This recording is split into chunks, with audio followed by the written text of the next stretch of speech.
ఇప్పుడు మనము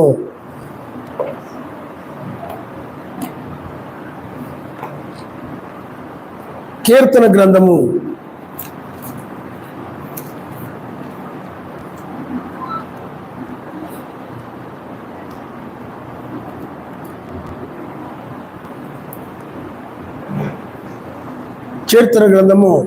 88వ అధ్యాయము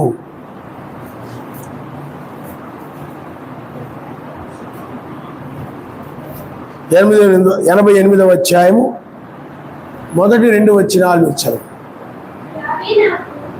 యావే నాకు రక్షణకర్తయగు ఎలోహిం, రాత్రివేళ నేను నీ సన్నిధిని మొరపెట్టినాడు. నా ప్రార్థన నీ సన్నిధిని చేరునుగాక. చాలు పిల్లారా, ఇక్కడ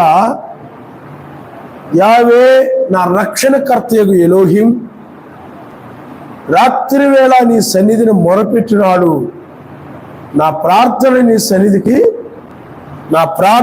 సన్నిధిని చేరునుగాక. చూడండి, ఇక్కడ నా ప్రార్థన నీ సన్నిధిని చేరునుగాక అన్నాడు ఆయన. అంటే ప్రార్థన చేస్తూ ఉంటే ఆ ప్రార్థన కనుక ఆయన సన్నిధికి వెళ్ళలేదనుకోండి, నువ్వు ఏమి చేసినా కానీ ఏం ఉపయోగం లేదు. ప్రార్థన ఆయన సన్నిధికి వెళ్ళినప్పుడే తప్ప నీ ప్రార్థన కనుక ఆయన సన్నిధికి వెళ్ళకపోతే ఏమీ ఉపయోగము లేదు.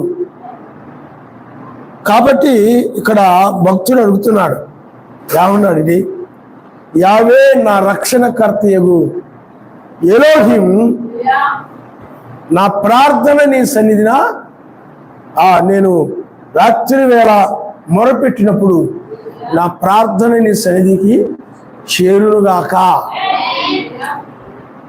అసలు ఎవరి ప్రార్థన ఆయన సన్నిధికి చేరతాది, ఎవరి ప్రార్థన ఆయన సన్నిధికి చేరదు అని అంటే, బైబిల్లో ఎవరి ప్రార్థన ఆయన సన్నిధికి చేరతాదని వాక్యం చెప్తుంది అని అంటే, మనం ఒకసారి యొక్క చూడండి, ఒకసారి మనం యాకోబు రాసిన పత్రిక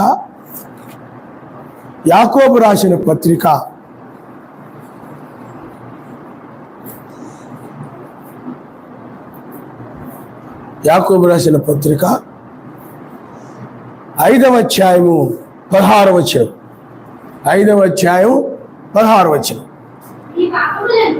మీ పాపములను ఒకరితోనొకరు ఒప్పుకొనుడి, మీరు స్వస్థత పొందినట్లు ఒకడు ప్రార్థన చేయడి. ఒకరి కొరకు ఒకడు ప్రార్థన చేయడి. నీతిమంతుని విజ్ఞాపన మనఃపూర్వకమైనదై బహు బలము గలదైండును. ఏలియా మన వంటి స్వభావం గల మనుష్యుడే. వర్షింపకుండునట్లు అతడు ఆసక్తితో ప్రార్థన చేయగా 3.5 సంవత్సరాల వరకు భూమి మీద వర్షింపలేదు. అతడు మరలా ప్రార్థన చేయగా ఆకాశం వర్షమిచ్చెను, భూమి తన ఫలమిచ్చెను. చూడండి పిల్లారా, ఇక్కడ ఏలియా యొక్క ప్రార్థన, అతడు ప్రార్థించినప్పుడు ఏలియా యొక్క ప్రార్థన సర్వశక్తిమంతు సన్నిధికి చేరుతుంది. ఏలియా ప్రార్థన ఎందుకు ఆయన సన్నిధికి చేరుతుంది? చాలా మంది చేస్తుంటారు, ఏమండి, వాళ్ళకి వెళ్ళిందో కూడా తెలీదు. ఆయన సన్నిధికి వెళ్ళిందా లేదా అనేది కూడా తెలీదు. చేస్తుంటారు కానీ తెలియదు వాళ్ళకి. కానీ ఏలియా ప్రార్థన చేసినప్పుడు ఆయన ప్రార్థన సర్వశక్తి సన్నిధికి వెళ్ళింది. మరి ఏలియా ప్రార్థన ఎందుకు వెళ్ళిందా అనంటే, అతడు నీతిమంతుడు కాబట్టి నీతిమంతుని యొక్క విజ్ఞాపన సర్వశక్తిమంతుని సన్నిధిలో అది మనఃపూర్వకమైనదై బహు బలము గలదుగా ఉందన్నమాట. అంటే అతని యొక్క ప్రార్థన ఏమాత్రము కూడా త్రోసివేయకుండా సర్వశక్తిమంతుని సన్నిధికి వెళుతూ ఉంది. కాబట్టి పిల్లారా, సర్వశక్తిమంతుని యొక్క సన్నిధికి ఏలియా ప్రార్థన వెళ్ళడానికి కారణం ఏంటంటే అతడు నీతిమంతుడు. నీతిమంతుడు కాబట్టి, నీతిమంతుడు ప్రార్థన అంటే ఏమిటి? అడగడం. ప్రార్థన అంటే ఏమిటి చెప్పండి? అడగడం అని, వేదగడం అని బైబిల్ చెప్తా ఉంది. కాబట్టి ఏలియా అడిగినప్పుడు సర్వశక్తిమంతుడు ఏం చేస్తున్నాడంటే దానికి జవాబు ఇస్తూ ఉన్నాడు. వర్షము కురవకూడదు నాయన అని ప్రార్థన చేస్తే ఏలియా ప్రార్థన ఆయన మన్నించి వర్షాన్ని కురవకుండా ఆపు చేస్తున్నాడు. మరలా ఏలియా ప్రార్థన చేసినప్పుడు ఏలియా ప్రార్థన ఏమైపోతుంది చెప్పండి? ఆయన సన్నిధికి చేరుతుంది. వర్షం కురవాలని ఆయన మరలా సహాయం చేయండి అని ప్రార్థన చేస్తే ఆ ప్రార్థన మరలా జవాబు వచ్చిందంటే మరలా వర్షము కురిసింది. ఎందుకు అనంటే ఏలియా ప్రార్థన ఎందుకు ఆయన విన్నాడు అంటే ఏలియా సర్వశక్తిమంతుడు చెప్పినట్టు చేసేవాడు కాబట్టి, సర్వశక్తిమంతుడి మాటకు లోబడేవాడు కాబట్టి, అందుకని ఆ లోబడేవాడే నీతిమంతుడు కాబట్టి ఆ నీతిమంతుడి యొక్క ప్రార్థన ఆయన సన్నిధికి చేరతాడు. అంతేకాదు ఆయన దాన్ని ఏం చేస్తాడు చెప్పండి? అంగీకరిస్తాడు. ఎందుకంటే ఇతడు నేను చెప్పేదంతా కూడా చేస్తున్నాడు. ప్రార్థన చేసుకుంటే చేసుకుంటున్నాడు, ప్రార్థన రమ్మంటే వస్తున్నాడు, ఆమెను చెప్పమంటే చెప్తున్నాడు, లేకపోతే పరిచర్య చేస్తున్నాడు, అన్నీ ఎక్కడికి వెళ్ళమంటే ఇదిగో ఆ యొక్క నది దగ్గరికి వెళ్ళమంటే వెళ్తున్నాడు, ఇది చెయ్యంటే అది చేస్తున్నాడు. సమస్త విషయాల్లో కూడా ఎక్కడా కూడా సర్వశక్తిమంతునికి విరోధంగా మాట్లాడడం కానీ, సర్వశక్తిమంతుని మీద ఎక్కడ కూడా తిరుగుబాటు చేయడం కానీ, ఎక్కడా కూడా ఆయన చెప్పింది చేయకుండా ఉండడం కానీ లేదు. సమస్తము నెరవేరుస్తూ ఉన్నాడు కనుక ఇతడు సమస్తము నెరవేరుస్తున్నాడు కాబట్టి ఇతడు ప్రార్థన త్రోసివేస్తే ఏం బాగుండదని ఆయన అతని ప్రార్థనని సర్వశక్తిమంతుడు త్రోసివేసేవాడు కాదు. అదే గనక ఏలియా కూడా సర్వశక్తిమంతుని యొక్క వాక్య ప్రకారం నడవకుండా, ఆయన చెప్పాడు దాన్ని చేయకుండా, ప్రార్థన సరిగా రాకుండా, ఏమని ఆమెను చెప్పండి చెప్పకుండా, అల్లుని చెప్పండి చెప్పకుండా, తన ఇష్టం వచ్చినట్లుగా ఉంటున్నాడు అనుకోండి, తను నచ్చినట్లుగా పోతున్నాడు అనుకోండి, సర్వశక్తిమంతుడు ఏలియా ప్రార్థన వినడు. కానీ ఏలియా ప్రార్థన ఎందుకు ఆయన వింటున్నాడంటే ఏలియా సమస్త విషయాల్లో సర్వశక్తిమంతుడు లోబడుతున్నాడు. ఆయన చెప్పింది చేయడమే లోబడడం.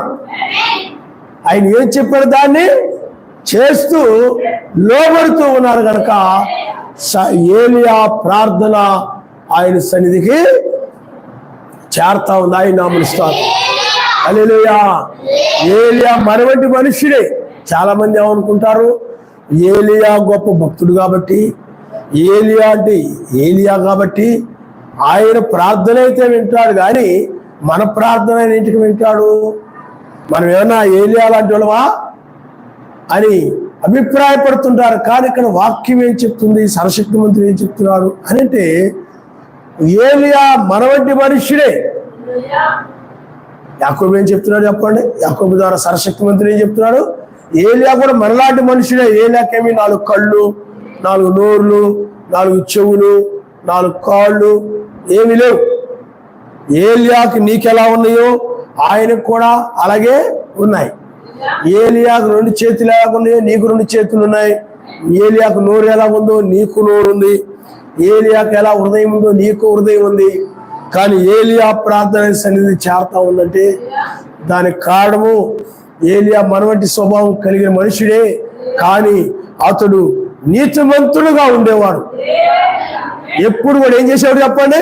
సర్వశక్తిమంతుని యొక్క ప్రతి మాటకు కూడా లోబడుతూ అతడు నీతిమంతుడుగా ఉండేవాడు. ఎక్కడా కూడా ఏలియా ఇది చేయలేదు, సర్వశక్తిమంతుడు చెప్తే దీన్ని చేయలేదు అనడానికి లేదు, అన్నీ కూడా చేసేవాడు. సర్వశక్తిమంతుడు ఏమి చెప్పాడు దాని అంతటిని కూడా నెరవేర్చేవాడు, పాటించేవాడు. పాటిస్తే ఎవరి ప్రార్థన అయినా ఆయన వింటాడు. ఎవరి ప్రార్థన అయినా విని ఆయన అడిగిన దాన్ని ఆయన దయచేస్తాడు. ఆయన నామస్తాడు. హల్లెలూయా. ఈ లోకం నుండి నన్ను విడిపించిన ఆయన అంటే విడిపిస్తాడు. ఈ దేహం నుండి నన్ను విడిపించి మహిమ శరీరం దయచేయన ఆయన అంటే దయచేస్తాడు. అందువల్ల నువ్వు మొట్టమొదటి వాక్యం కోసం నిలబడాలి. మరి యోనా ఉన్నాడు, సర్వశక్తిమంతుని మాట వినకుండా తన ఇష్టం వచ్చినట్లుగా వెళ్ళిపోతున్నాడు. అతను వినేవాడు కాదు, అతడు తన ఇష్టం వచ్చినట్లుగా వెళ్ళిపోతున్నాడు. కానీ ఒక సమయంలో అతను పశ్చాత్తాపం కలిగిన వాడై ఆ యొక్క చేప లేకపోతే తిమింగలము గర్భములో ఉండి లేకపోతే కడుపులో ఉండి ప్రార్థన చేసినప్పుడు సర్వశక్తిమంతుడు ఆ యోనా యొక్క ప్రార్థన ఆయన ఏం చేశాడు చెప్పండి, విన్నాడు. ఎందుకంటే అతడు తన యొక్క దోషముల విషయమై పశ్చాత్తాపడ్డాడు, మారు మనసు పొందాడు. తన తప్పేమిటో తను తెలుసుకున్నాడు, తన పొరపాటు ఏమిటో తను తెలుసుకుని అతను మారు మనసు పొందాడు. దానిని బట్టి సర్వశక్తిమంతుడు యోనా యొక్క ప్రార్థన విని యోనాని ఆ తిమింగలము నుండి బయట తీసుకొచ్చాడు. ఆయన నామనిస్తాం. హల్లెలూయా. నీలో నీతి అనేది కనుక ఉంటే, నువ్వు సర్వశక్తిమంతుడైన భయభక్తులు కలిగి ఆయన వాక్యమును పాటించడే నీతి కాబట్టి పాటిస్తే ఏలియా ప్రార్థన వినవాడు, నీ ప్రార్థన కూడా ఆయన వింటాడు. ఆయన నామనిస్తాడు. హల్లెలూయా. మరి మోషే ప్రార్థన ఆయన వినేవాడు. ఎందుకని? మోషే సర్వశక్తిమంతుడు ఏం చెప్తే దాన్ని చేశాడు. మోషే సర్వశక్తిమంతుడు ఏం చెప్తే, మరి ఎర్ర సముద్రం దగ్గరకు వచ్చినప్పుడు ఐగుప్తు సైన్యం వస్తూ ఉంది, ముందు ఇజ్రాయెల్ వెళుతూ ఉన్నారు, ఎర్ర సముద్రం వచ్చింది. ముందేమో ఎర్ర సముద్రం ఉంది, వెనకేమో ఐగుప్తు సైన్యం ఉంది. ఎటు వెళ్ళాలి? వెనక వెళితే ఐగుప్తులు చంపేస్తారు, ముందుకు వెళితే ఎర్ర సముద్రం ఉంది. ఏం చేయాలో అర్థం కాదు. ఆ సమయంలో మోషే ప్రార్థన చేసినప్పుడు సర్వశక్తిమంతుడు అంటున్నాడు, మోషే నువ్వు మొరపెట్టున్నావా, మాట్లాడు. ఇప్పుడు కానీ ఇప్పుడు చూస్తున్న ఐగుప్తీయులని మరి అన్నాడు చూడరు అని చెప్పాడు. మోషే ప్రార్థన అయినా కారణం ఎందుకంటే మోషే మాట వినేవాడు. కానీ నువ్వు హల్లెలూయా చెప్పవు, ఆమె చెప్పవు, నీ ప్రార్థన ఆయన వింటాడు అనుకుంటుంటావు. కాబట్టి పిల్లారా, నిత్యం ప్రార్థన చేయవు. ఏమి నీ ఇష్టం వచ్చి వింటే ప్రార్థన వినడు ఆయన. ఇంటికి వెళ్ళిపోయి వాక్యం మర్చిపోయి నీ ఇష్టానుసారంగా ఉంటే ఆయన ఏం చేయడు చెప్పండి? ప్రార్థన వినడు. కాబట్టి ఇప్పుడు కూడా ఆయన పిల్లారా, ఎవరి ప్రార్థన ఆయన వింటాడు అని అంటే వాక్యమును అనుసరించి వారి యొక్క ప్రార్థన ఆయన. అందుకనే మనము రోమీయులకు రాసిన పత్రికలో కనుక మనం చూస్తే నీతి అనగా అర్థం ఏమిటో అక్కడ ఉంది. రోమీయులకు రాసిన పత్రిక 2వ అధ్యాయము 13వ వచనం, ధర్మశాస్త్రమైన వారు సర్వశక్తి దృష్టికి నీతిమంతులు కారు గాని ధర్మశాస్త్రమును అనుసరించి ప్రవర్తించి వారే నీతిమంతులుగా ఎంచబడతారు. అంటే వాక్యమును విన్నంత మాత్రం నీతిమంతులు కారు. నువ్వు వింటున్నావు కానీ నీతిమంతురాలు కాదు. వాక్యమును వింటున్నావు, నువ్వు నీతిమంతుడివి కాదు. ఆ వాక్యాన్ని ఎవరైతే అనుసరిస్తూ ఉంటారో వారే ఆయన దృష్టిలో నీతిమంతులు కనుక వారి ప్రార్థన ఆయన వింటాడు తప్ప అందరి ప్రార్థన ఆయన వినడు. హల్లెలూయా, హల్లెలూయా. అందుకనే నీతిమంతుని యొక్క ప్రార్థన ఆయన తప్పనిసరిగా ఆయన ఏం చేస్తాడు చెప్పండి? వింటాడు అని నువ్వు గుర్తుపెట్టుకోవాలి. ఆయన అమరుస్తాడు. హల్లెలూయా, హల్లెలూయా. కాబట్టి ఆయన నీ ప్రార్థన వినాలంటే నువ్వేం చేయాలి? బైబిల్లో 3 యూదులు ఉన్నారు, వారు నీతిమంతులుగా ఉన్నారు. నీతిమంతులు అంటే సర్వశక్తిమంతులు విగ్రహారాధన చేయకూడదని చెప్పాడు. కాబట్టి వాళ్ళు విగ్రహారాధన చేయకుండా వాళ్ళు ఎలా ఉన్నారంటే నీతిమంతులుగా ఉన్నారు. వాళ్ళు అప్పుడు ఆ నీతిమంతులు వాళ్ళు ప్రార్థించారు, నాయనా మేము నీ యొక్క సన్నిధిలో నీ వాక్యమును బట్టి నీవు తప్ప వేరొక రక్షకుడు లేదని, నీవే సర్వశక్తిమంతుడు అని మేము నమ్మి ఏ రాయికి కానీ రప్పకు కానీ దేనికి కూడా మేము మొరక్కక నిన్ను మాత్రమే నీవే సర్వశక్తిమంతుడిని ఒప్పుకొని అన్ని జనుల మధ్య నిలబడ్డావయా, మాకు సహాయం చేయని ఆయన ప్రార్థన చేస్తే ఆ నీతిమంతుల ప్రార్థన, అవును మీరు నా మాటను త్రోసివేయలేదు కాబట్టి నీ ప్రార్థన కూడా నేను త్రోసివేయనని ఆ యొక్క అగ్నిలో పడవేస్తే ఆయనే రంగం మీదకు వచ్చి వారి ప్రార్థన విని ఆయనే రంగం మీదకు వచ్చి ఆ అగ్ని చల్లార్చి ఆయన వారు రక్షించాడు. అంత ప్రేమ కలిగిన వాడు ఆయన. ప్రార్థన వింటాడు, ఇప్పుడైనా వింటాడు, అప్పుడైనా వింటాడు, ఎప్పుడైనా వింటాడు ఆయన. వాళ్ళ ప్రార్థన ఎందుకు? నీతిమంతుల ప్రార్థన. మరి కీర్తన గ్రంథంలో ఉంది, నీ సన్నిధికి చేరును గాక. మరి నీతిమంతుల ప్రార్థన చేరుతుంది అక్కడికి. ఏలియా ప్రార్థన చేరలేదా? మరి మరి ఆ యొక్క బైబిల్లో మరి ఎలీషా ప్రార్థన చేరలేదా? ఏమండి? యెహోషువ ప్రార్థన చేరలేదా? మరి దానియేలు ప్రార్థన చేరలేదా? దానియేలు అందరూ కూడా రాజు శాసనాన్ని మీరిపోతే దానియేలు మాత్రము ఆయనకే నేను ప్రార్థన చేస్తాను తప్ప మరి ఎవరికి ప్రార్థన చేయనని చెప్పి సర్వశక్తిమంతుని వైపు చేతులెత్తి అతను ప్రార్థన చేస్తే ఆ ప్రార్థన సర్వశక్తి సన్నిధికి చేరింది. సర్వశక్తి సన్నిధికి చేరింది. అప్పుడు ఆ యొక్క దానియేలుని సర్వశక్తిమంతుడు ఏం చేశాడంటే ఆ సింహాల గుహలో అతడు ఆ చీకటిలో ఆ సింహాల గుహలో పడి ఉండగా అతన్ని రక్షించాడు. ఆయన నామస్మరణ. ఎందుకు ఆ యొక్క దానియేలు ప్రార్థన అక్కడ చేరించపాడు? దానియేలు సర్వశక్తిమంతుడు ఏం చెప్తే దాన్ని చేసేవాడు. నువ్వు నాకు బహుప్రియుడు అన్నాడు ఆయన. సర్వశక్తిమంతుడు ఏం చెప్తే దాన్ని అనుసరించేవాడు. ఇంకా ఎవరి మాట వినేవాడు కాదు.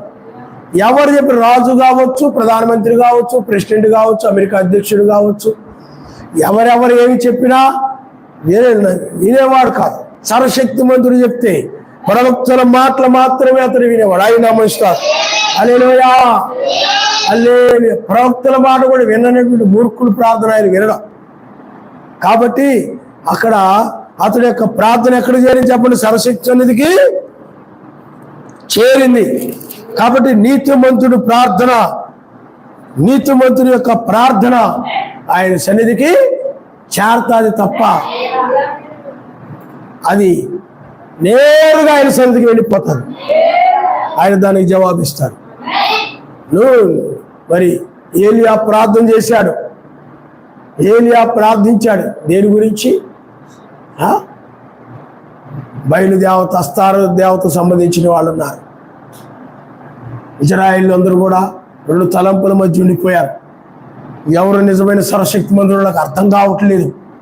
అప్పుడు ఎద్దుని తీసుకొచ్చి ముక్కలు ముక్కలుగా నరికి మీ దేవతలకు మీరు ప్రార్థన చేయండి, అగ్ని వచ్చి వాటిని కనుక దహించి వేసినట్లయితే మీరు సేవించిన సర్వశక్తిమంతుడి గొప్పవాడు. నేను ప్రార్థన చేస్తాను, అగ్ని వచ్చి దహించినట్లయితే నేను ఆరాధించే సర్వశక్తిమంతుడి గొప్పవాడు. అప్పుడు పిల్లారా ఆ విధంగా ప్రార్థన చేసినప్పుడు ఏలియా ప్రార్థన విన్నాడు తప్ప మిగతా అన్ని దేవతలను ఆచరించేవారు, ఆరాధించేవారి యొక్క ప్రార్థన ఆయన వినలేదు. ఆ నీతిమంతుడైన ఏలియా ప్రార్థన ఆయన విని ఏం చేశాడు చెప్పండి? ఏలియా ఏమడిగాడు దాన్ని కురిపించి లేకపోతే దాన్ని రప్పించి అగ్ని ఏం చేశాడు? ఆ యొక్క రెండిని కూడా దహించి వేశాడు. అందువల్ల నీతిమంతుల ప్రార్థన ఆయన సన్నిధికి డైరెక్ట్ గా వెళ్ళిపోద్ది. ఎక్కడికి ఆకుండా ప్రార్థన ఫైల్ అలా వెళ్ళిపోద్ది. వెంటనే సంతకం పెట్టేస్తాడు అన్నమాట దానికి ఆయన. నీకు అర్థమైందా? ఎందుకంటే నువ్వు నీతిమంతుడివి, నువ్వు అడిగిన దాని విషయంలో ఆమోదిస్తూ సంతకం పెడతాడంతే. దూతలు అంటారు, అయ్యా ఇదిగో ఏలియా ప్రార్థన వచ్చిందా, ఏలియా విన్నపం చేస్తున్నాడు, విజ్ఞాపన చేస్తున్నాడు, ఆయన అగ్ని దిగి వచ్చి ఆ యొక్క మాంసం అంతా కూడా, ఎద్దుల మాంసం అంతా కూడా దహించి వేయబడేలాగా మరి ప్రార్థన చేస్తున్నాడని అన్నప్పుడు వెంటనే సంగతం పెట్టేస్తాడు. బహుబలంగా ఉంటుంది వెంటనే. కారణం ఏంటి? ఏలియా యొక్క నీతి, ఏలియా యొక్క తగ్గింపు, ఏలియా యొక్క ప్రార్థన, ఏలియా యొక్క ఆమేనని హల్లెలూయా అని ఆయన ఘనపరచడం, ఆయన మహిమపరచడం. హల్లెలూయా. ప్రార్థన పరిశుద్ధంగా ఉండడం, నీతిగా ఉండడం, ఎవరిని అన్యాయం చేయకుండా ఉండడం, ఎవరిని మోసం చేయకుండా ఉండడం, ఆయన వాక్యం చెప్తుంది దాని ప్రకారంగా నడవడం. ఆ విధమైన అన్ని కూడా సర్వశక్తిమంతుడు చూస్తూ ఉన్నాడు కనుక ఆ ప్రార్థన ఆయన అంగీకరించి ఏం చేశాడంటే ఆమోదించేవాడు. ఆయన అమలు చేసి వెంటనే అమలు అయ్యేలాగా వెంటనే అగ్ని దిగి వచ్చి. మరి మోషే ప్రార్థన చేస్తే మన్నా కురిసింది, కురవలేదా? మోషే ప్రార్థన చేస్తే మన్నా కురవలేదా? హల్లెలూయా, హల్లెలూయా. మరి సుంకరి చూడండి, ప్రార్థన చేశాడు, తన్ను తాను తగ్గించుకుంటూ ప్రార్థన చేశాడు. చూడండి మనం ఒకసారి లూకాసు వార్త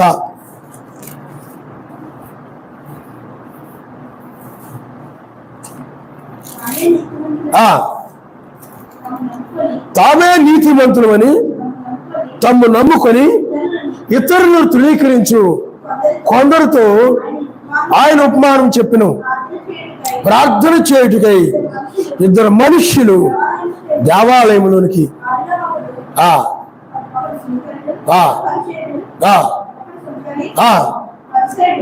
పరిసయ్యుడు నిలబడి, యావే, నేను చోరులను, అన్యాయస్తులను, వ్యభిచారులైన ఇతర మనుష్యుల వల్లైనను ఈ సుంకరుల వల్లనైనను ఉండినందుకు నీ కృతజ్ఞతాస్తుతులు చెల్లిస్తున్నాను.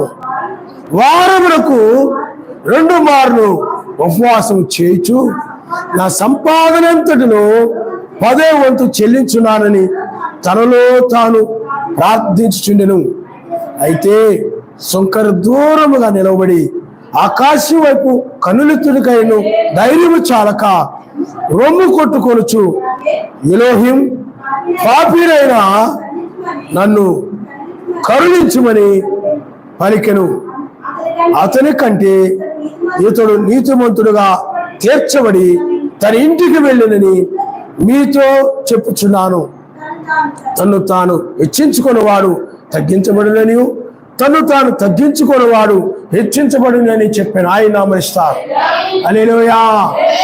పరిసయ్యుడు ఏమనుకున్నాడంటే తన దృష్టికి తాను నీతిమంతుడు అనుకునేవాడు. అతడు అనుకుని వాడు ఏం చేసేవాడనంటే, ఆ పరిసయ్యుడు మిగతా వారు ఎవరైనా ఉన్నట్లయితే, అతని దృష్టికి ఎవరైనా పాపులుగా కనబడినట్లయితే వారిని చూసి ముఖం తిప్పుకునేవాడు, లేకపోతే వారిని చూసి అదొక రకంగా ఉండేవాడు. అతడు అనుకునేవాడు, ఇదిగో నేను ఈ చోరుల వల్లైనను, ఈ అన్యాయస్తులు, వ్యభిచారులు, ఇతర మనుషులైనను ఈ సుంకర వల్ల నేను ఉండలేదు. అంటే వ్యభిచారులను చూసి, సుంకరులను చూసి, అలాగే చోరులను చూసి, అన్యాయస్తులను చూసి, మీరు పాపులు, నేను నీతిమంతుడిని, పరిసయ్యుడిని, నేను అన్నీ కూడా ఆ యొక్క కరెక్ట్గా నేను చేస్తున్నాను, ఉపవాసం ఉంటున్నాను, అన్నీ చేస్తున్నాను. మీరు చోరులు, మీరు వ్యభిచారులు, మీరు చోరులు అంటే దొంగలు, మీరు వ్యభిచారులు అని వాళ్ళని చూసి ఏం చేసేవాడు? ముఖం తిప్పుకుంటూ ఉండేవాడు, బుర్ర తిప్పుకుంటూ ఉండేవాడు, వదిలేస్తే వెళ్ళిపోతూ ఉండేవాడు, వాళ్ళతో మాట్లాడేవాడు కాదు. నేను నీతిమంతునే, మీ పాపాలు, మీరు పాపులే అని చెప్పి అతడు అనుకునేవాడు. నాయనా నీకు వందనాలు నాయనా, ఇగో ఈ విచారుల వల్ల నన్ను ఉంచకుండా నేను మంచి పరిశుద్ధిగా వచ్చిన మీ స్తోత్రాలు నాయన. ఈ చోరుల వల్లే ఉండకుండా, దొంగల వల్ల ఉండకుండా నన్ను నీతిమంతుడిగా ఉంచిన నీకు వందనాలు నాయన. ఆ అన్యాయస్తుడని ఉంచకుండా నన్ను మంచిగా ఉంచిన మీ స్తోత్రాలు నాయన అని చెప్పుకుంటూ తన దృష్టికి తాను నీతిమంతుడిగా హెచ్చించుకుంటూ ఉండేవాడు. మరి వీడి ప్రార్థన ఆయన సన్నిధికి వెళ్ళాల. మీకు అర్థమైందా? మా బాగా నియమ నిష్టలతో ఉన్నాడు. ఈ ప్రార్థన అనలేదు, ఎందుకంటే సరస్వతి సన్నిధులు తను తాను గొప్ప చెప్పుకుంటున్నాడు. అందరికంటే తను తాను ఏం చేస్తున్నాడు చెప్పండి? ఈ విచారణ కంటే నేను గొప్పోడిని, నీతిమంతుణ్ణి, ఈ యొక్క దొంగల కంటే నేను నీతిమంతుణ్ణి, ఈ అన్యాయస్తుల కంటే నేను నీతిమంతుణ్ణి, తర్వాత ఈ శంకరు కంటే కూడా నీతిమంతుణ్ణి, నీ కృతజ్ఞతాస్తుతులు నాయన అని తను తాను అందరిలో తను తాను హెచ్చించుకుంటున్నాడు. తను తాను ఏం చేస్తున్నాడు చెప్పండి? హెచ్చించుకుంటున్నాడు. ఇంకా అతను అంటున్నాడు, నాయనా నేను నా సంపాదన అంతటా కూడా నేను 10వ వంతుని చెల్లిస్తున్నాను. మంచిదే. తర్వాత తనలో తాను చూడండి, నా మరలా వారములకు 2 మార్లు ఉపవాసం చేస్తున్నాను. అన్నీ చేస్తున్నాడు, కరెక్ట్గానే ఉన్నాడు అనుకుంటున్నాడు అతను.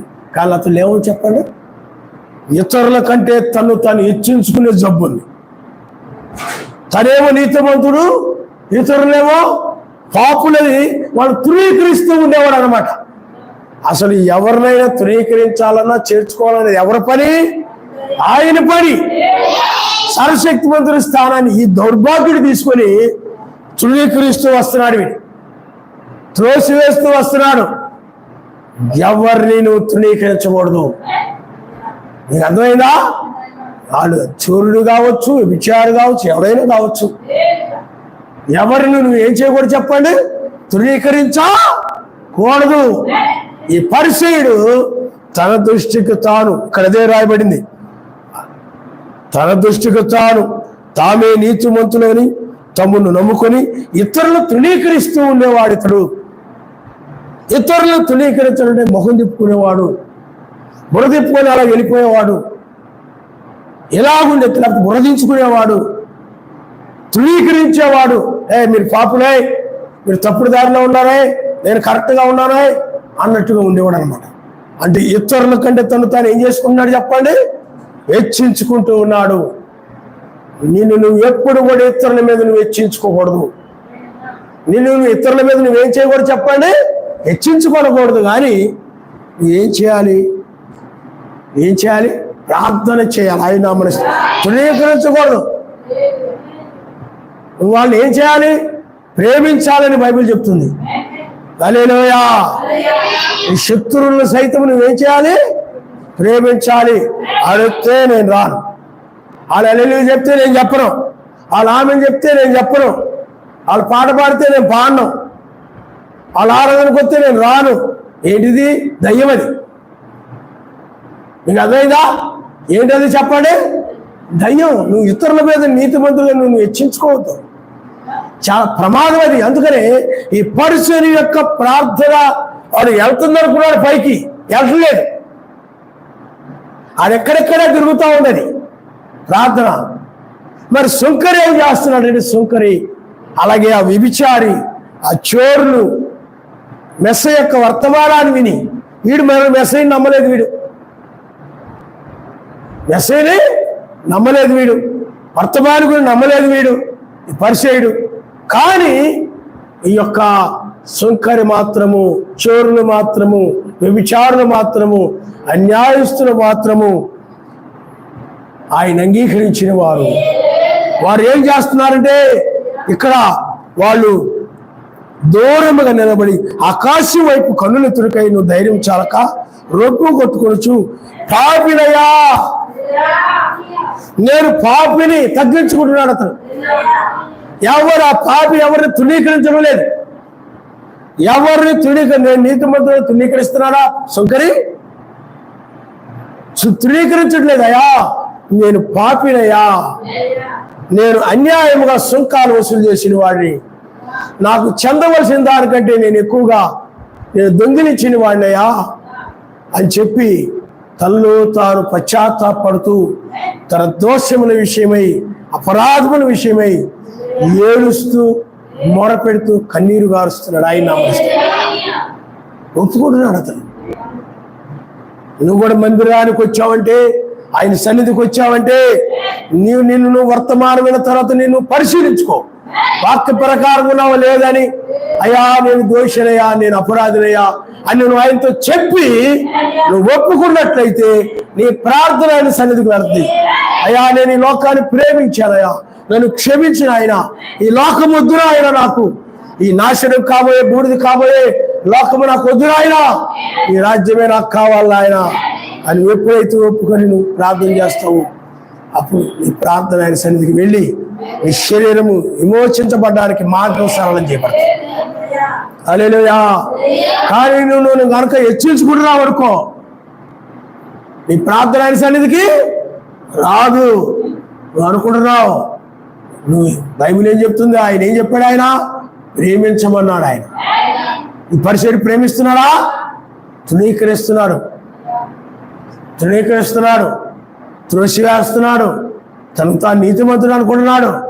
అది దాన్నే బైబిల్లో వాళ్ళు ఉన్న ఆత్మనే ఉన్నాడంటే కయ్యూని ఆత్మ ఉందన్నాడు. ఆయన సర్ప సంతానం అన్నాడు పరిచయండి.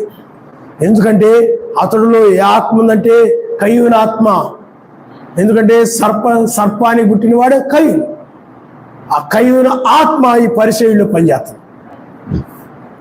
ఆ పరిచయుడు ఆ కయ్యూను కూడా హేబేలు తృణీకరించాడు. ఆయనకి సహోదరులు తృణీకరించే గొడవ అనమాట. అది జబ్బది, తనకు దాన్ని నీతిమంతుడు అనుకొని తృణీకరించేటువంటి జబ్బు, వ్యాధి, అది దయ్యం. అది ప్రార్థన వెళ్ళలేదు వాడిది, అతను ప్రార్థన వెళ్ళలా. కానీ శంకర ప్రార్థన ఏం చేసి చెప్పండి, హల్లెలూయా హల్లెలూయా. మరి అదే మనం నేర్చుకోవాలి. నేనేమో పట్టణస్థులు వాళ్ళందరూ కూడా మారు మనసు పొంది ఏడుస్తూ ప్రార్థన చేసిందయ్యా, మేము దోషులమయ్యా, నీ మాట వినకుండా మేము నడుస్తున్నాం, మేము అపరాధులమయ్యా అని చెప్పి వాళ్ళందరూ కూడా ఏడ్చినప్పుడు ఆ ప్రార్థన ఆయన సన్నిధి చేరి ఆయన ఏం చేశాడు చెప్పండి, కనికరపడ్డాడు. ఆయన నా మనసుతో ఇక్కడ కూడా నన్ను కనికరించిన ఆయన అన్న, నన్ను కరుణించాయా, నన్ను క్షమించాయా.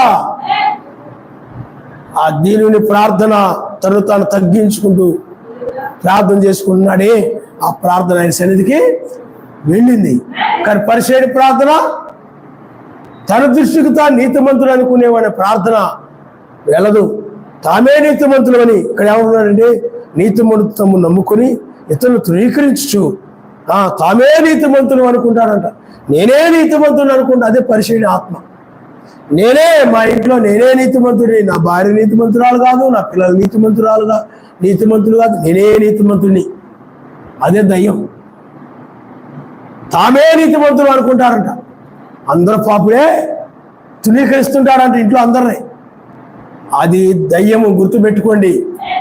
ఎప్పుడు కూడా నువ్వేం చేయాలి చెప్పండి, తగ్గించుకుంటూ ఇతరులు తృణీకరించగా వారిని ప్రేమిస్తూ వారి కోసం నువ్వు ప్రార్థన చేయాలి. ఒకరినొకరు క్షమించుకోమని బైబిల్ చెప్తుంది. క్షమించుకుంటూ ప్రేమ కలిగి ప్రార్థన చేస్తే, కానీ ఇతడు ఆ పాపాలని ఒకవేళ వాళ్ళలో ఉన్న దోషాలను క్షమించేవాడు కాదు. ఇతడు మనసులో పెట్టుకుని ఉండేవాడు, తృణీకరించేవాడు. క్షమించాలి, ఆయన నామస్తాను. హల్లెలూయా హల్లెలూయా. కాబట్టి ప్రార్థన ఆయన సన్నిధి చేరాలంటే అది, అందుకనే ఆ శంకరుని ఆయన నీతిమంతుడిగా ఇచ్చాడు ఉంది బైబిల్.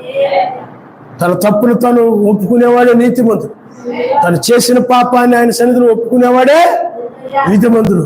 తప్పు చేసినా నేను చేసింది కరెక్టే అన్నాడు అనుకోండి, ఆ నీతిమంతుడు కాదు, ఆడు సత్యవంతుడు కాదు. కాబట్టి అందువల్ల ఎప్పుడు కూడా నువ్వు ఆయన సన్నిధిలో ఆ విధంగా నువ్వు తగ్గించుకుంటూ ప్రార్థన చేసుకోవాలి. తగ్గించుకుంటూ చేసుకునే ప్రార్థన ఎప్పుడైతే చేసుకుంటావో అప్పుడు నిన్ను ఆయన ఇచ్చిస్తూ ఉంటాడు. ఆయన నమస్తే. హల్లెలూయా. అందరికంటే నేనే నీతిమంతుడిని అనుకుంటే, ఇతరులు తృణీకరిస్తూ ఉంటే నీ ప్రార్థన ఆయన సన్నిధికి చేరదని గుర్తుపెట్టుకో. పరిచయుడి ప్రార్థన సన్నిధికి బైబిల్లో కొర్నేలి ఉన్నాడు. అతడు ఏం చేసేవాడు చెప్పండి, అతడు రాత్రింబగులు కూడా ప్రార్థన చేస్తూ ఉండేవాడు. నీలాగా తిని కబుర్లు చెప్పుకుంటూ పడుకోవడం కాదు, ఎల్లప్పుడూ కూడా ప్రార్థనే మొరపెడుతూ ఉండేవాడు అన్నమాట. కన్నీరు గారుస్తూ ప్రార్థన చేస్తూ ఉండేవాడు. అంతేకాకుండా ధర్మకార్యాలు చేసేవాడు. అప్పటికి మెస్సయ్య గురించి అతనికి తెలియదు. ధర్మ కార్యాలు చేసేవాడు. అపోస్తుల బోధ తెలీదు, ఏమీ తెలీదు, కానీ ఆ కార్యములు, ఆ ప్రార్థన, అతడు భయభక్తులు కలిగి ప్రార్థించేవాడు కాబట్టి అతడు ప్రార్థన సర్వశక్తి సన్నిధికి చేరింది. ఏదైనా అప్పుడు పేతురుని పిలిపించి సత్యాన్ని తెలుసుకొని రక్షించబడ్డారు, ఆయన నమరుస్తారు. కాబట్టి ఎవరి ప్రార్థన ఆయన సన్నిధికి వెళ్తాయంటే నీతిమంతుడు ప్రార్థన వెళ్తాయి. పాపములు ఒప్పుకునేటువంటి లోకాశలు ఒప్పుకో, లోకంలో వాటిని ఆశిస్తూ ఉన్నట్లయితే ఒప్పుకో. హల్లెలూయా. అప్పుడు ఆ ప్రార్థన ఆయన సన్నిధికి మరి పరిచయ ప్రార్థన, సహోదర ప్రేమ లేదు అతను. మరి సర్వశక్తి మందులు కనికరించకపోతే ఆ పరిచయ పరిస్థితి ఏంటి? అతడు కూడా ఒక విచారిగా, పాపిగా, నరహంతుడుగా, ఏ దోషిగా ఉండేవాడే. కాబట్టి పిల్లారా, అందుకనే బైబిల్ ఏం చెప్తుందంటే నువ్వు ఎవరిని తృణీకరించకూడదు. ఎవరైనా తృణీకరించాలంటే ఎవరు తృణీకరించాలి? ఆయన పని. ఏమైనా సర్వశక్తి మంతుడువా? ఎవరైనా తృణీకరించడాన్ని, ఎవరిలో నీకేమైనా పొరపాట్లు కనిపడినా ప్రేమించడమే తప్ప వారిని అలాంటి దాని నుండి అగ్ని నుండి లాగడానికి ప్రయత్నం చేయడమే తప్ప, వాళ్ళు అంతగా మాట వినకపోతే వాళ్ళ గురించి ప్రార్థన చేయడమే తప్ప ఎవరిని తృణీకరించడానికి. హల్లెలూయా, హల్లెలూయా. కాబట్టి పిల్లారా, అందువల్ల ప్రార్థన ఎవరిది చేరుతుంది? నీతిమంతుని ప్రార్థన ఆయన సన్నిధికి చేరుతుంది. బైబిల్లో ఇంకొక పెద్ద ఆయన ఉన్నాడు, ఆయన ప్రార్థన వెళ్ళలేదు. ఎవరు? సౌలు రాజు. సౌలు రాజు ఏం చేసేవాడు? రాజే, కానీ అతడు కొంతకాలం నీతిమంతుడుగా ఉన్నాడు. ఆ తరువాత అతడు నీతిని తప్పాడు. అంటే సమూయేలు ప్రవక్త ఏం చెప్పాడు దాన్ని చేయకుండా తన అర్జునులు ఏం చెప్పాడు, తనకు తోచిన వారు ఎవరు ఏం చెప్పారు, తనకు నచ్చిన వారు, తనకు ఇష్టమైన వాళ్ళు ఏదో చెప్తే దాన్ని బట్టి అలాగ నడిచాడే తప్ప సర్వశక్తిమంతుడు చెప్పిన మాటని అతను పక్కన పెట్టేశాడు. సర్వశక్తిమంతుడు ఏం చెప్పాడు దాన్ని తూచా తప్పకుండా చేయకుండా తన ఇష్ట ప్రకారం చేసుకుంటూ వెళ్ళిపోయేటప్పటికీ సర్వశక్తిని దృష్టిలో అతను దుర్నీతిపరుడుగా మిగిలిపోయాడు. అప్పుడు ఆ సౌలు రాజు ప్రార్థన చేస్తూ ఉంటే ఆ ప్రార్థన సన్నిధికి వెళ్ళలేదు. అలాగే నీ జీవితంలో కూడా నీవు లోక సహవాసాలు చేస్తూ నువ్వు వాళ్ళంక మోహపు చూపులు చూస్తూ స్కూల్లో, కాలేజీలో, లేకపోతే ఇంటి ముందు, ఇంటి వెనక, ఇంటి పక్క వాళ్ళతో చూస్తూ నేను హెచ్చించుకుంటూ లోకాశలు కలిగి, లోకాపేక్షలు కలిగి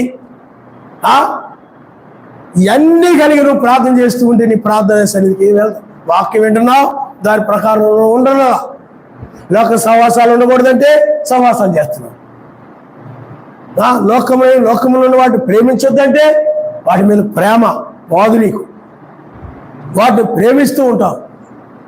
మరి ప్రార్థన సన్నిధికి వెళ్తుందా? వెళ్ళదు. ఆహాబు ప్రార్థన వెళ్ళిందా? వెళ్ళరా. అలాగే యెజబెలు ప్రార్థన వెళ్ళిందా ఆయన సన్నిధికి? వెళ్ళదా. ఎందుకంటే పాపము చేస్తూ ప్రార్థన చేశారు. కాబట్టి మీరు ఒకసారి మనము యోహాను సువార్తలో ఒక మాట మనం చదువుకుందాం.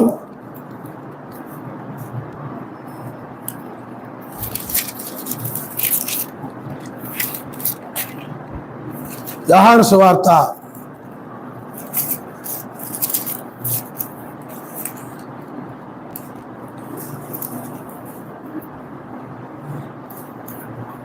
9వ అధ్యాయము 9వ అధ్యాయం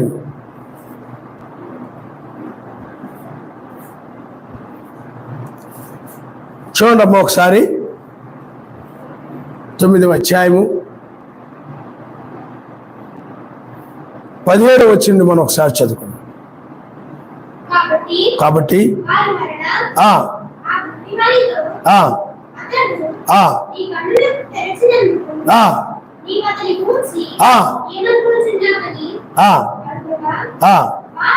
చూడండి, ఇక్కడ గుడ్డివారి యొక్క కన్నులు తెరిచాడు ఆయన. తెరిచిన సందర్భంలో ఇక్కడ ఆయన ఏమంటున్నాడు మరొకసారి 31వ వచనాన్ని మనం ఒకసారి చూద్దాం. సర్వశక్తిమంతుడు పాపుల మనవి ఆలకింపడం ఎరుగుదుము. ఎవడైనను ఆ సర్వశక్తిమంతుని ఎడల భక్తి కలిగిన వాడై ఆయన చిత్తము చొప్పున జరిగించిన ఎడల ఆయన వాని మనవి ఆయన చిత్తం చొప్పున జరిగించినట్లయితే నువ్వేదైనా చేపట్టినది ఆయన చిత్తమా కాదా, నీ ఇష్టం నీకు ఆశగా ఉంది కానీ కాదు, నీ ఆశల ప్రకారం నడవడం కాదు, ఆయన చిత్తమా కాదా అని, మరి ఆయన అంటే అది వాక్య ప్రకారమా కాదా అని దాని ప్రకారం కనుక చేసినట్లయితే దైవభక్తి కలిగి అప్పుడు సర్వశక్తిమంతుడు అతను ప్రార్థన అతని మనవుని ఆలకిస్తాడు. అదే గనక సర్వశక్తిమంతుడు పాపుల మనం ఆలకించుడు అని.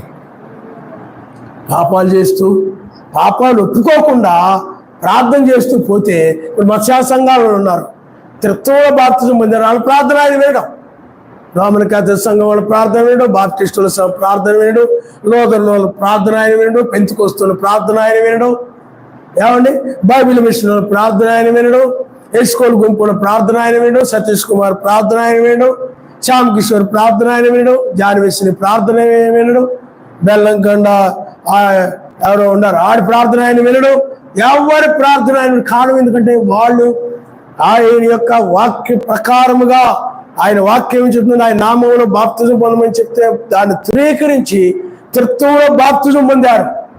అది రోమన్ క్యాథలిక్ సంఘం తీసుకొచ్చిన బాప్తిజము.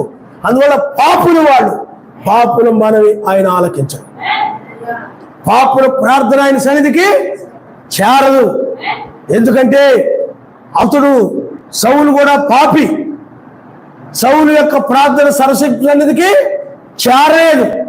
సర్వశక్తివంతుని చిత్త ప్రకారం నడిచేట్లయితే సౌలు యొక్క ప్రార్థన ఆయన వినేవాడి, కానీ సౌలు యొక్క ప్రార్థన సర్వశక్తివంతుని వినకపోవడానికి కారణము అతని యొక్క పాపముని, అతని పాపాలను బట్టి ఆయన సన్నిధికి ఆ ప్రార్థన చేరేది కాదు, ఆ ప్రార్థన ఆయన సన్నిధికి చేరేది కాదు. అందుకని యెషయా గ్రంథంలో ఒక మాట ఉన్నది, ఒకసారి మీరు చదవండి. యెషయా గ్రంథము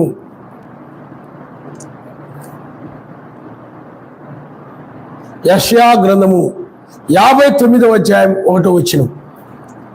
రక్షింపని అరకుంటున్నట్లు యావే హస్తము కొరచగాలేదు, ఎననేరకుంటున్నట్లు ఆయన చెవులు మందము కాలేదు.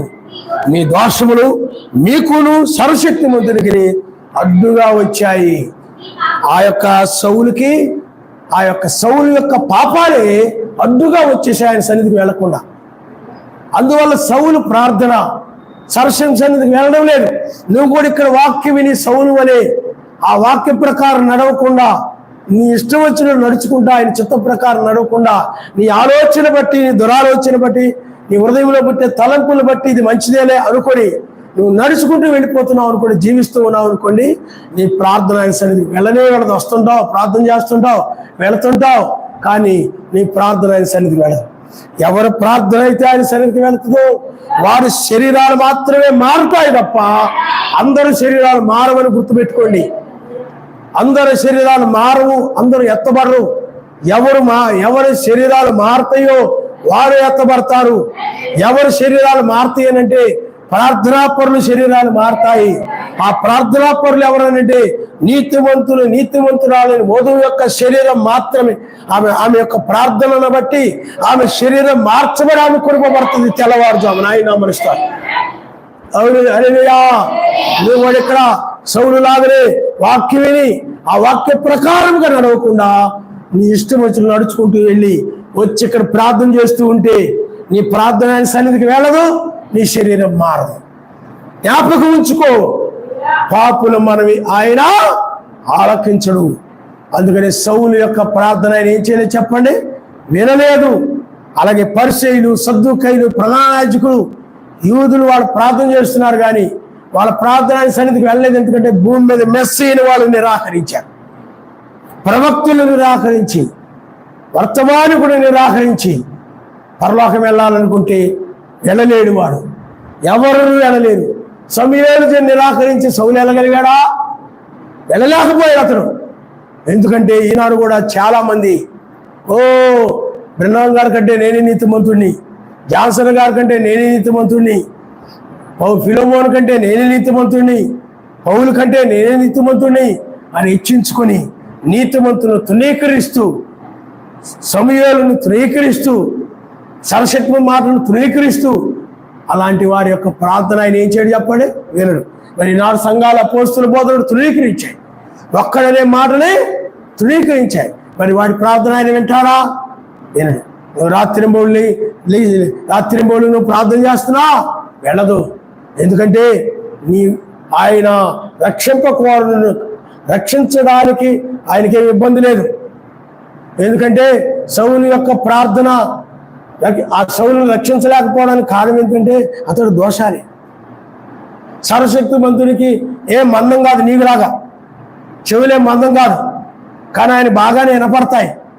కానీ ఆ దోషాలు వచ్చాయి కాబట్టి, ఆ పాపాలు అడ్డుగా వచ్చాయి కాబట్టి, ఆ మాటలు, నీ వలగర మాటలు, ఆ క్రియలు, ఆ అపవిత్రమైన ప్రవర్తన, పురుషులతో అపవిత్రంగా ప్రవర్తించడము, ఆ అబ్బాయిలతో అపవిత్రంగా ప్రవర్తించడము, అమ్మాయిలతో అపవిత్రంగా ప్రవర్తించడము, ఏ దోషాలు ఆయనకు అడ్డుగా వచ్చినాయి అనుకోండి, ఈ ప్రార్థన వెళ్ళదు. నువ్వు చేస్తుంటావు, అందుకనే నువ్వు కూర్చొని చేస్తున్నా కళ్ళు మూస్తుంటావు, ఆ గోనెపట్ల లాగుతుంటావు, లేకపోతే అటు ఇటు దిక్కులు చూస్తూ ప్రార్థన చేస్తే భారం లేదు నీలో, ఆసక్తి లేదు నీలో. అందువల్ల నీ ప్రార్థన ఆయన సన్నిధికి వెళ్ళదు. కూర్చోగానే వర్తమానం అయిపోగానే చిన్నగా మొత్తులోకి వెళ్ళిపోతాయి. నాకు నిద్రాత్మ ఏం చేసింది చెప్పండి? నిన్ను కమ్మేసింది, పట్టేసింది నిన్ను. నోరు తెరవ, అలాగ మూసుకొని గుర్తుకొచ్చినప్పుడు హల్లెలూయా హల్లెలూయా అంటుంటాం. ఎందుకు వచ్చింది అది? కాబట్టి ప్రార్థన ఎవరిది వెళ్తుంది చెప్పండి? నీతిమంతుల యొక్క ప్రార్థన వెళ్తాది. ఆయన మనశ్శాస్త్రం హల్లెలూయా. ఆనాడు ఎలా నీతిమంతులు నడిచారు, ఈ కాలపు వర్తమానాన్ని బట్టి, ఈ వర్తమానానికి లోబడి నువ్వు నీతిమంతురాలుగా నువ్వు నడిచినట్లయితే నీ ప్రార్థన సన్నిధికి చేరతాది తప్ప, లేకపోతే నీ ప్రార్థన సన్నిధికి చేరదన్న విషయాన్ని నువ్వు గుర్తుపెట్టుకోవాలి. ఏదో వింటున్నాడు నువ్వు అనుకుంటున్నావు, ఏదో చెప్పేస్తున్నాను కదా నువ్వు అనుకుంటున్నావు, మరి చేరుతుందా లేదా? మరి సౌలు రాజుకి చేరట్లేదని అర్థమైపోయింది, ఏలియాకి చేరుతుందని అర్థమైపోయింది. అడిగిన దానికి ఏలియాకి ఏమవుతుంది చెప్పండి? జవాబు వస్తుంది. మరి నీకు వస్తుందో జవాబు? అది నువ్వు ఆలోచన చేసుకోవాలి. ఆయన నామని స్తోత్రం. హల్లెలూయా హల్లెలూయా. ప్రార్థించాలేని మా జీవితం పాపములో పడిపోకుండాను, ప్రార్థించాలేని మా జీవితం పాపములో పడిపోకుండాను, పరిశుద్ధాత్మ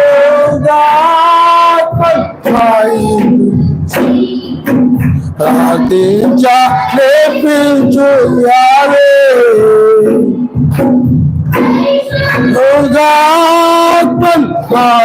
నుంచి ప్రార్థించ నేర్పించు యావే, మారే నోటలో ప్రార్థింపేపివా,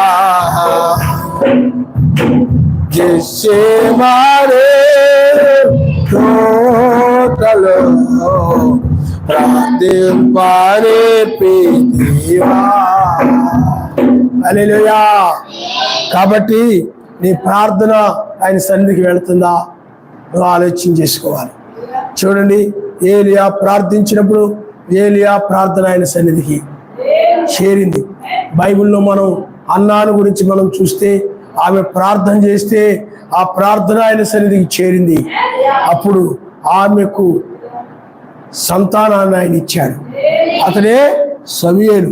కాబట్టి నువ్వు కూడా ప్రార్థన చేస్తున్నావు అంటే అసలు వచ్చి ఓరకు ప్రార్థన చేయడమే తప్ప ఏం అడుగుతున్నావు కూడా తెలియదు. అసలు ఏం అడగవు, నువ్వు ఏం అడగవు. నీకు ఎందుకంటే నీ జీవితంలో ఎన్నో లోపాలు ఉన్నాయి, ఎన్నో పొరపాట్లు ఉన్నాయి, నీ ఆలోచనలో, నీ మాటల్లో, నీ జీవితంలో.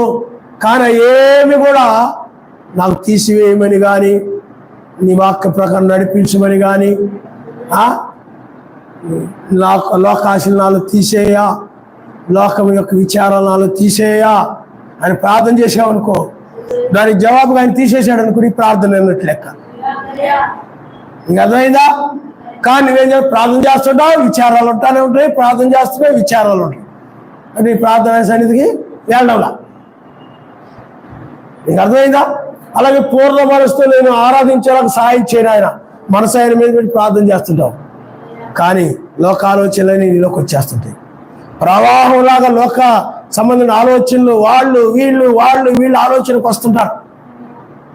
ఆయన అవి రాకుండా మనసు నీ మీద పెట్టి ప్రార్థన చేసేలాగా సాయం చేయను ఆయన అని ప్రార్థన చేసి అడిగావు అనుకోండి, ఇంకా అవి ఆలోచన నువ్వు అడిగినప్పుడు ఇంకా ఏమైనా ఆలోచనలు రావట్లేదు అనుకోండి, నీ ప్రార్థన ఆయన వెళ్ళట్లేక. అయినా వచ్చేస్తున్నట్టు నీ ప్రార్థన ఆయన వెళ్ళా. నాలో కోపం ఉందని ఆయన తీసివేయను ఆయన, సహనాన్ని దయచేయను ఆయన అని ప్రార్థన చేసావు అనుకోండి, నీ ప్రార్థన ఆయన విన్నాడు అనుకోండి, ఆ ప్రార్థన నీకు తీసివేస్తాడు ఆయన. నువ్వు అంటావు నా ప్రార్థన ఆయన విన్నాడు, నాలో ఆ కోపాన్ని తీసేసి సహనాన్ని ఇచ్చాడు అంటావు. కానీ అది నీలో కంటిన్యూ అవుతా ఉందంటే నీ ప్రార్థన ఆయన సన్నిధికి చేరలేదని గుర్తుపెట్టుకో. ఎల్లప్పుడూ ప్రార్థన చేసేలాగా సహాయం చేయను అడుగుతున్నావు, పొందుకోలేకపోతున్నాను. నీకు అర్థమైందా? నీకు అడుగుతున్నావు కానీ నువ్వేం చేయలేవు చెప్పండి.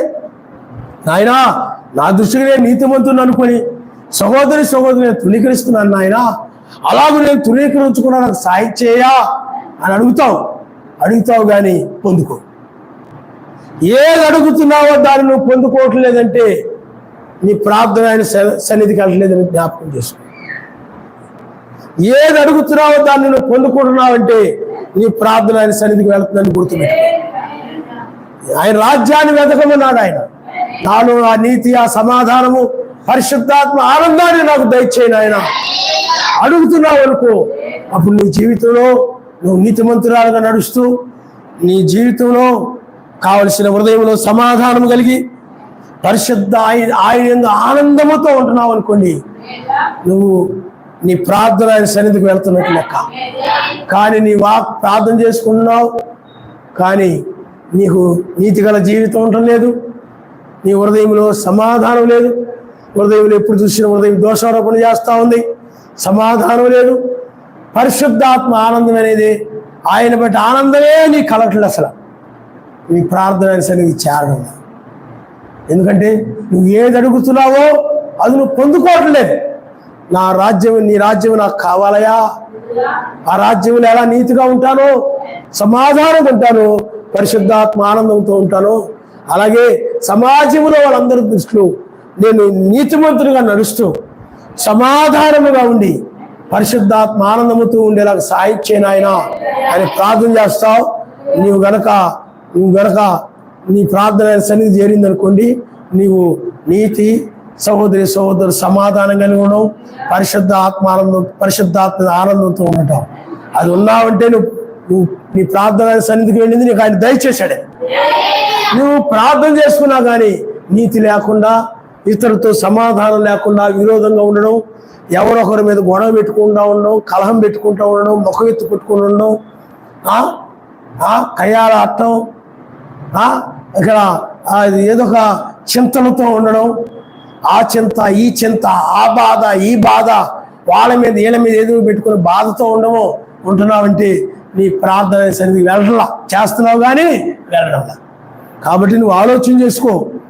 ప్రార్థన వెళ్ళిందంటే, పొందుకున్నావంటే నీ ప్రార్థన సన్నిధికి చేరిందన్నది. పొందుకోలేదంటే నీ ప్రార్థన సన్నిధికి చేరలేదన్నది. అయినా చేరకపోయినా నీకు బాధ ఉంటే సంతోషంగానే ఉంటావు. అయ్యో నిజమే, పాస్టర్ గారు చెప్పింది కరెక్టే, మరి నేను ప్రార్థన చేస్తున్నానే కానీ నేను నీతిగా నడవటం లేదు, సమాధానం ఉండలేదు, పరిశుద్ధాత్మ ఆనందం లేదు, నిజమే నేను పొందుకోలేదు అని బాధ ఏమి ఉండదు. నీకు హ్యాపీగానే ఉంటుంటావు. అయ్యో పొందుకోలేదంటే నా ప్రార్థన వెళ్ళట్లేదన్నమాట అని అనుకుంటున్నావా? లేదు, హల్లెలూయా చెప్పాలి, మంచిదే. కానీ ఆ బాధ నీకుందా? పొందుకోలేదనే బాధ లేదు, కానీ నా గురించి కాదులే చెప్పింది, ఎవరి గురించి చెప్పారులే అనుకుని వెళ్ళిపోతాను. కానీ పొందుకోలేదు. అందువల్ల నీ ప్రార్థన ఆయన సన్నిధికి చేరాలంటే నాయన ఆ నీతి, ఆ సమాధానము, పరిశుద్ధాత్మ ఆనందాన్ని నాకు దయచేయి నాయన. నీ వాక్యాన్ని గైగొనేలాగా సహాయం చేయ. నీ ఆజ్ఞలో నేను మీరిపోతున్నానయ్యా, నడిచేలాగా సహాయం చేయ. అప్పుడు నువ్వు వాక్య ప్రకారం నడుస్తున్నావంటే నీ ప్రార్థన సన్నిధికి వెళ్తున్నట్లే. కానీ విని కూడా ఇంటికి వెళ్ళిపోయిన తర్వాత కలహాలు పెట్టుకుంటూ నీ ప్రార్థన సన్నిధికి వెళ్లకుండా, ప్రేమ లేకుండా, జాలి లేకుండా, కనికరం లేకుండా, సమాధానం లేకుండా ఆ విధంగా జీవిస్తున్నావంటే, వాక్య ప్రకారంగా నువ్వు నడవకుండా ఉంటున్నావంటే నీ ప్రార్థన సన్నిధికి వెళ్ళడం లేదు. కనుక ప్రార్థనకు తగిన ప్రతిఫలం నీకు రావడం లేదు. అందువల్ల లోకంలో చాలామంది వాళ్ళ పిల్లల పెళ్ళిళ్ళ గురించి, ఇల్లు గురించి, ఆస్తుల గురించి, ఏమండి ఉద్యోగాల గురించి, అన్నిటి గురించి ప్రార్థన చేసుకుంటారు, పొందుకుంటారు. మాకు మెసేజ్ ఇచ్చాడు అనుకుంటారు. మా శాఖ సంఘాలలో కూడా ప్రార్థన చేసిన తర్వాత సాక్ష్యాలు చెప్తుంటారు, నువ్వు కూడా చెప్తుంటావు. కానీ దానికంటే ముఖ్యము అసలు నీ ఆత్మీయ జీవితం ఈ ప్రార్థన వెళుతుందా లేదా, అన్ని కూడా పొందుకుంటారు అవి. అందువల్ల ఇవన్నీ పొందుకున్నంత మాత్రాన నువ్వేదో భక్తిపరురాలు అయిపోయినట్టు నీ ప్రార్థన సన్నిధికి వెళ్తున్నట్టు భ్రమపడగా, సంతోషపడిపోక, అర్థమైందా? కులుక్కోగాక నువ్వు. ఏమండి నువ్వేమి ఇదైపోవాల్సిన పని లేదు. బైబిల్ ఏం చెప్తుందంటే ఒకసారి మనము లోకాసు వార్త 12వ అధ్యాయం, వాళ్ళు మంచి పొజిషన్లోకి వెళ్ళిపోతున్నారు, చాలా బాగుంటున్నాం. అది కాదు, నీ జీవన విధానం ఎలా ఉంది, ప్రవర్తన అంటే అదే నీ జీవన విధానము. లోకాసు వార్త 12వ అధ్యాయము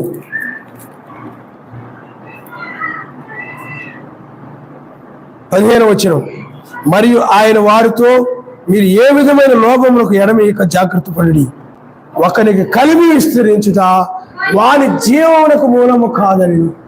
చూడండి, కలిమి అంటే ఆస్తి, డబ్బు, సంపదలు అవి విస్తరించుతున్నాయి అనుకోండి, అది జీవానికి మూలమే కాదు. నేను చాలా భక్తిపరుడైనందువల్ల నా ప్రార్థన సన్నిధికి వెళ్తుంది కాబట్టి కలిమి బాగా వచ్చేస్తుంది అని అనుకోగా. నీతిమంతుని ప్రార్థన అని చెప్పాడు తప్ప ఆస్తిపరుడు ప్రార్థన, కలిమి విస్తరించిన వారి యొక్క ప్రార్థన ఆయన సన్నిధికి చేరతాదని బైబిల్ ఏం చెప్పడం.